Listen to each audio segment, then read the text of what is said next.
Crime scene, high rise.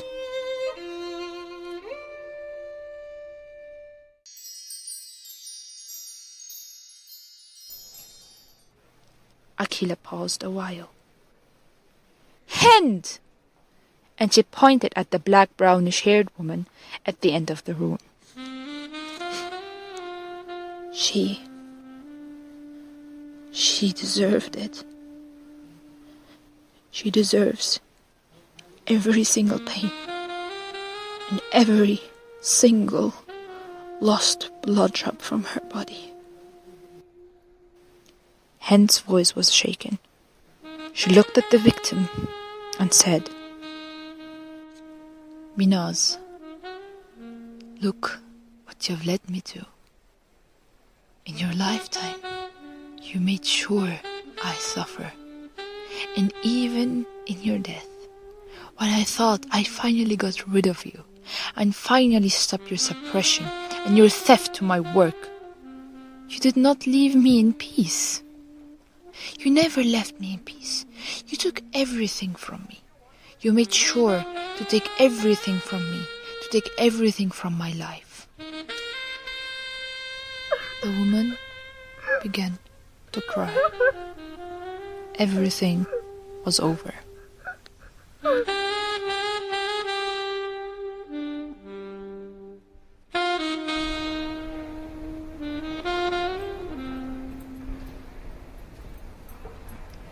The room became less full, and only Hind, a policeman, and Akila were in the room. Hind was wiping away her tears when she spoke. You haven't changed a lot since your childhood, do you? You were the most stubborn child I've ever seen, and you still are. Who could ever imagine that my own daughter would be the smart detective to understand my trick and send me to prison? Akila could not believe her ears. She looked at her and said, What do you mean by that? It's fine. It's okay. How would you remember me? And when I left you, you were only 5. You cannot be my mother. You cannot be my mother. Yes, it's me, my child. I also have the same birthmark you have on your back. I'm so sorry for the past years. I was just stupid to leave you. I failed in my life. I know. But before, I failed to be a good mother to you. Akila couldn't believe her ears. But deep inside, she knew that this is her mother. And all her questions and sleepless nights were fading away, and all the words she wanted to say became stuck in her throat. She ran at her mother, and she felt as if they hugged each other for a lifetime. Akila started to feel dizzy and sleepy. Her mom led her, and Akila asked her, What did you do? What did you do with me? Hind then looked at her and said, This will keep you here until I'm over. And she ran away to the roof. Akila understood what was about to happen, and she took out the newly invented pill that her pharmacist friend made for her. The pill was an antidote to all kinds of anesthetics. She got up and ran after her mother to the roof.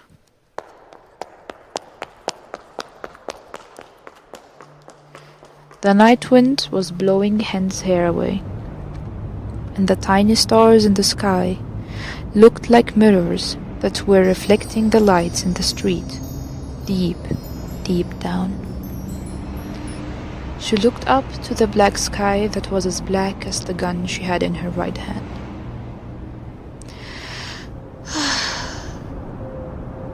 In very few minutes from now, everything will be over, and I'm going to be just a bad memory, or perhaps nothing, to the people. A teardrop fell to the floor. She checked the shots in the gun, and only one was left.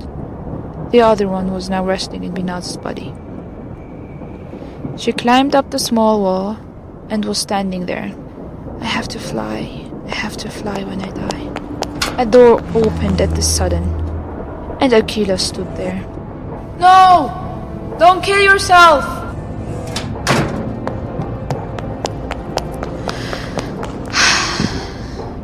How could you be like that? Leave me. Just forget me. Forget me like I did to you. Akila neared her mother and said, I became a detective just to find you. I've been waiting all this time. And a detective that uses his deductive powers to corner a suspect and then does nothing to stop them from committing suicide is no better than the murderer himself. At this moment, Hen's balance gave up, and she was about to fall when Akila caught her hand in the last moment. Hen looked up at her only daughter, but has never tasted the true love of a mother, but still wanted her to live. She looked Akila deep in the eyes. My child, be angry with me. Let me go. Just let me go like I let you before. My child, traitors like me cannot hide their scent. It is all over now. So long, great detective. Hen's hands could not hang any longer, and she fell. She fell like a puppet to the solid, cold street below. People gathered around her dead body. Everything was over.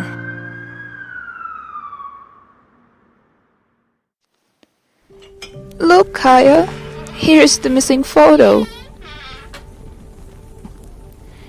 It always falls from its place. This is Akila when she was a child. This photo was taken when she came to play with her mom. Kaya took the photo, and she looked at the bright, smiling face of that sad child.